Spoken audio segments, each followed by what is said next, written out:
Hello friends, स्वागत है आप सभी लोगों का इंडियन फ्लाइंग के इस नए वीडियो में। फ्रेंड्स, यहाँ पर आप में से कई सारे लोग रेगुलर बेसिस पर सवाल पूछ रहे थे कमेंट्स बॉक्स में। तो आज के इस वीडियो में हम उन सभी सवालों के जवाब लेने वाले हैं। तो यहाँ पर वीडियो शुरू करते हैं और सबसे पहला यहाँ पर सवाल ले लेते हैं गणेश सुरवासे जी का। वो पूछ रहे हैं, मेरा इंडिगो का 25 अप्रैल का फ़्लाइट है दुबई के लिए, तो मैं ट्रैवल कर सकता हूँ? Please reply me. तो यहाँ पर गणेश सुरवासे जी जब पूछ रहे हैं, वो पूछ रहे हैं कि 25 अप्रैल का इनका फ़्लाइट है, तो ये क्या दुबई के लिए ट्रैवल कर सकते हैं? तो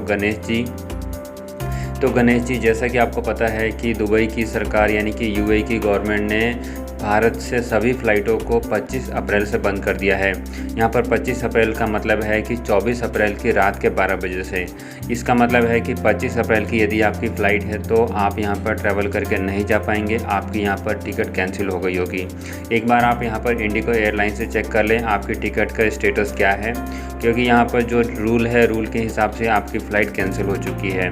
अगले सवाल की तरफ चलते हैं। अगला सवाल यहाँ पर आ रहा है मोहम्मद सुल्तान जी का। वो पूछ रहे हैं, यूएई से इंडिया की फ़्लाइट चालू है क्या भाई? सो यहाँ पर मोहम्मद सुल्तान जी, आज यूएई की फ़्लाइट चालू है। आज फ़्लाइट चालू है। आज यहाँ पर 24 अप्रैल रात के 12 बजे तक फ़्लाइट चालू है, जैसा मैंने अभी बताया, और 25 अप्रैल से जो फ़्लाइट है वो बंद रहेगी।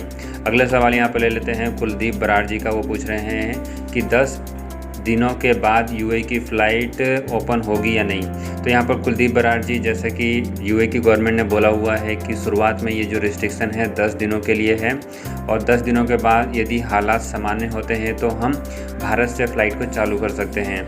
लेकिन यहाँ पर देखा गया है कि गवर्नमेंट जो है इसी तरीके के रूल यहाँ पर हमेशा लेकर आती है और बाद में डेट को आगे बढ़ाते रहते हैं।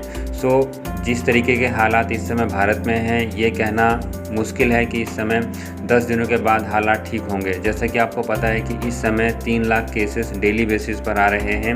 तो हम यहाँ पर आपको कोई भी गलत जानकारी नहीं शेयर करना चाहेंगे। आप भी मौजूदा हालात से वाकिफ़ हैं। जिस तरीके के हालात इस समय भारत में हैं, 10 दिनों के भीतर कुछ भी ठीक नहीं होने वाला। तो आप मान के चलिए कि ये रिस्ट्रिक्शन आगे भी लंबे समय के लिए चलने वाला है। अगला सवाल यहाँ पर ले लेते हैं। ये है प्रगति का। ये पूछ रहे हैं कि मेरा दुबई का वीज़ा आया हुआ है और फ़्लाइट बंद हो गई है, तो सर अब क्या करें? क्या बीच में कोई इमरजेंसी फ़्लाइट जा सकती है? तो प्रगति जी, आपके पास वीज़ा है और आप दुबई इमरजेंसी बेसिस पर जाना चाहते हैं, तो आप किसी दूसरी कंट्री में 14 दिन स्टे करके उसके बाद आप दुबई के लिए ट्रैवल कर सकते हैं। क्योंकि यहाँ पर जो दुबई की सरकार है उसने भारत से सीधी उड़ानें बंद की हुई है। लेकिन यदि आपको दुबई जाना है तो आप किसी दूसरी कंट्री में 14 दिन का स्टे कर सकते हैं और उसके बाद आप दुबई के लिए ट्रैवल कर सकते हैं। यहाँ पर दूसरी कंट्री का मतलब है कि ऐसी कंट्री जहाँ से दुबई की सरकार ने फ़्लाइटों को अनुमति दी हुई है, उस देश में आप 14 दिन का स्टे करें और उसके बाद आप दुबई के लिए ट्रैवल कर सकते हैं। अगला सवाल यहाँ पर आ रहा है ऑफिशियली गगन संधू जी का। वो पूछ रहे हैं कि एयर अरेबिया फ़्लाइट ओपन है मुंबई से शारजा। गगन संधू जी, एयर अरेबिया जो है वो केवल 24 अप्रैल तक ही अपनी फ़्लाइट को चालू रखेगी। 25 अप्रैल से एयर अरेबिया भी अपनी फ़्लाइटों को बंद कर देगी। एमिरात के साथ साथ एयर अरेबिया, एतिहाद, इसके अलावा फ्लाई दुबई, इन सभी एयरलाइंस कंपनियों ने अपनी फ़्लाइट को बंद करने की घोषणा कर दी है।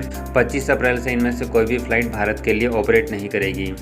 अगला सवाल ले लेते हैं। ये है दीक्षा कश्यप का। ये पूछ रहे हैं कि can we connect with you on call?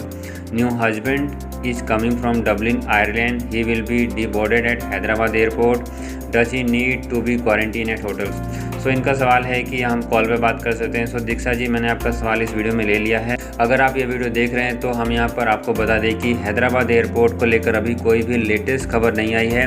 Last time Hyderabad airport quarantine नहीं कर रही थी। यदि कोई भी पैसेंजर्स हैदराबाद एयरपोर्ट पर ट्रैवल कर रहा था तो उसको केवल कोरोना वायरस के नेगेटिव रिपोर्ट के बेसिस पर घर जाने दिया जा रहा था और घर पर ही 14 दिन वो होम क्वारंटीन में रह सकता था।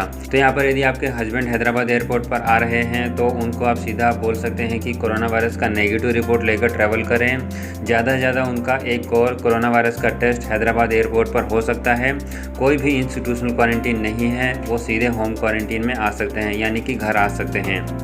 अगला सवाल यहाँ पर ले लेते हैं। ये सवाल पूछ रहे हैं यहाँ पर माला चटर्जी जी का। इनका है, अगर हमने दोनों डोज ऑफ वैक्सीन ले चुके हैं यूके में, तो क्या मुंबई में क्वारंटीन होगा? तो माला चटर्जी जी, मुंबई एयरपोर्ट को लेकर हमने पहले भी बहुत सारी वीडियो बना दी है। यदि आपकी दोनों डोज की वैक्सीन लगी हुई है और आप मुंबई एयरपोर्ट पर आ रहे हैं तो आपको कोई भी क्वारंटीन नहीं होगा। आप बिना क्वारंटीन के ही अपने घर जा सकते हैं और घर पर ही आपका 14 दिन का इंस्टीट्यूशनल क्वारंटीन होगा। अगला सवाल यहाँ पर रीता पुनिया जी का आ रहा है। ये पूछ रहे हैं कि मैम आपने मेरा सवाल का रिप्लाई नहीं किया रसिया के वीज़ा के बारे में। तो रीता पुनिया जी, रसिया के लिए कोई भी वीज़ा नया इशू नहीं हो रहा है। रसिया की फ़्लाइट अभी भी चालू है, लेकिन वीज़ा का जो भी प्रोसेस है फ़िलहाल के लिए स्टॉप हो चुका है। अगला और आखिरी सवाल यहाँ पर ले लेते हैं मोहम्मद सबीर का। वो पूछ रहे हैं what happened of ticket book people on 24 April, please reply from India to UAE. So Mohammad Sabir ji, 24 अप्रैल यानी कि आप आज की डेट की पूछ रहे हैं, तो आज यदि आपकी फ़्लाइट है तो 24 अप्रैल को अभी भी फ़्लाइट जा रही है इंडिया टू यूएई, उसमें कोई भी प्रॉब्लम नहीं है। अगला सवाल यहाँ पर रूसी पटेल का है। वो पूछ रहे हैं भाई बहरीन के लिए क्या न्यूज़ है? बहरीन के लिए ऑल फ्लाइट रनिंग राइट? सो रूसी पटेल जी, आपने सही बोला है, बहरीन के लिए सारी फ़्लाइटें ऑपरेट हो रही है। भारत और बहरीन के बीच में अभी भी फ़्लाइट वैसे ही ऑपरेट हो रही है जैसे पहले ऑपरेट हो रही थी। जिन लोगों को भी बहरीन के लिए ट्रैवल करना है, भारत की कई सारी एयरलाइंस कंपनियां हैं। आप एयर इंडिया एक्सप्रेस से संपर्क कर सकते हैं, उसकी काफ़ी सस्ती फ़्लाइट है। आप एयर इंडिया एक्सप्रेस के माध्यम से बहरीन के लिए ट्रैवल कर सकते हैं। यहाँ पर आप यदि बहरीन में हैं और भारत भी आना चाहते हैं तब भी यहाँ पर आप ट्रैवल करके आ सकते हैं, कोई भी प्रॉब्लम नहीं है बहरीन को लेकर। अगला और आखिरी सवाल यहाँ पर ले लेते हैं, जो पूछ रहे हैं कि डेविड बप्पा जी, न्यूजीलैंड के लिए क्या अपडेट है? दूसरा कंट्री होकर क्या न्यूजीलैंड जा सकता है कोई बंदा? सो डेविड बप्पा जी, इस समय न्यूजीलैंड ने भारत के सभी पैसेंजर्स के ऊपर प्रतिबंध लगा दिया है। आप यहाँ पर दूसरी कंट्री के थ्रू भी न्यूजीलैंड के लिए नहीं जा सकते हैं। जो यहाँ पर न्यूजीलैंड की सरकार ने जानकारी दी है, हम उसके आधार पर आपको बता रहे हैं कि न्यूजीलैंड की जो गवर्नमेंट है उसने सभी इंडियंस के ऊपर जो है प्रतिबंध लगा दिया है। आप दूसरी कंट्री के थ्रू भी न्यूजीलैंड के लिए नहीं जा सकते हैं। यहाँ पर न्यूजीलैंड ने जो है ये जो रिस्ट्रिक्शन है ये थोड़े समय के लिए लगाया है। अगले 2 से 3 दिन में न्यूजीलैंड को लेकर कुछ और जानकारी भी आने वाली है। हम अपने चैनल के माध्यम से आपको अपडेट करते रहेंगे। चैनल पर आप बने रहें, वीडियो हमारी रेगुलर बेसिस पर देखते रहें। कोई भी लेटेस्ट खबर आएगी हम आपको अवश्य ही अपनी वीडियो के माध्यम से बता देंगे। इसके अलावा फ्रेंड्स, यदि आप लोगों के कुछ और सवाल हैं जो हमने इस वीडियो में नहीं लिए हैं, जो रह गए हैं, आप प्लीज़ हमें कमेंट्स करके पूछ सकते हैं।